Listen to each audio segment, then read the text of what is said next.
எல்லாருக்கும் வணக்கம். நம்ம சிக்கன் சாலட் செய்ய போகிறோம். அதுக்கு முதல்ல ஒரு பாத்திரத்தில் நம்ம சிக்கன் 1/4 கிலோ எடுத்து அந்த சிக்கனை இஞ்சி பூண்டு paste 1/4 spoon, Kashmir chilli powder 1 spoon போட்டு நல்லா பிசைஞ்சு 10 நிமிஷம் ஊற வச்சுட்டு ஆலிவ் ஆயில் 4 ஸ்பூன் ஊற்றி அதில் பொரித்து எடுத்துக்கலாம்.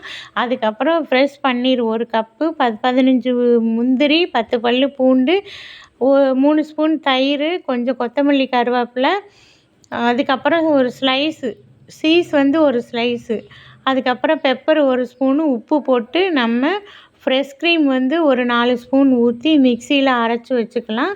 அதுக்கப்புறம் கோஸு, கேரட்டு, வெள்ளரிக்காய் இதெல்லாம் 50 கிராம் போட்டு நல்லா பொடியாக கட் பண்ணிவிட்டு நம்ம அதை வெங்காயம் 100 கிராம் வெங்காயம் இருக்குல்ல, அதையும் நல்லா கட் பண்ணிவிட்டு இந்த அரைக்கும் போது 1 ஸ்பூன் ஆலிவ் ஆயில் ஊற்றிட்டு இந்த அரைச்சி வச்சதையும் இந்த வெட்டி வச்சதையும் வறுத்து வச்சதையும் நல்லா ஒன்றா சேர்ந்து கலக்கிட்டு, உங்களுக்கு புளிப்பு கொஞ்சம் அதிகமாக தேவைப்பட்டுச்சுன்னா சாட் மசாலா போட்டுக்கோங்க.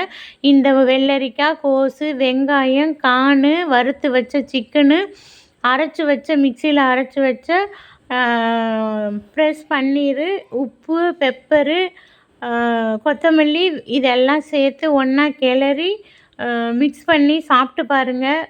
பிரேக்ஃபாஸ்ட்டாவோ, லஞ்சாவோ, டின்னராவோ, ஒரு வேளைக்கு நம்ம ஸ்நாக்ஸு டிஃபன் எதுவும் சாப்பிடாம இதை சாப்பிட்டு பாருங்கள். சூப்பராக இருந்துச்சு, அருமையாக இருந்துச்சு. நன்றி.